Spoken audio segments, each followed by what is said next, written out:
హామీ ఇస్తున్నాం.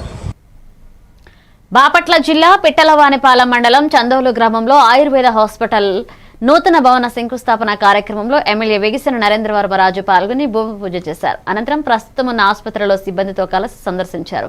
అనంతరం కర్లపాలెం మండలంలో ఉరుసు కార్యక్రమంలో పాల్గొని అన్నదాన కార్యక్రమాన్ని నిర్వహించారు. ఈ కార్యక్రమంలో బాపట్ల నియోజకవర్గ జనసేన సమన్వయకర్త నామన శివనారాయణ, మండల పార్టీ అధ్యక్షుడు అఫ్జల్, నియోజకవర్గ టీడీపీ యువత అధ్యక్షుడు నిజాం, జనసేన నాయకులు విన్నకోట సురేష్, జనసేన మండల అధ్యక్షుడు దాదా మరియు కూటమి నాయకులు పాల్గొన్నారు.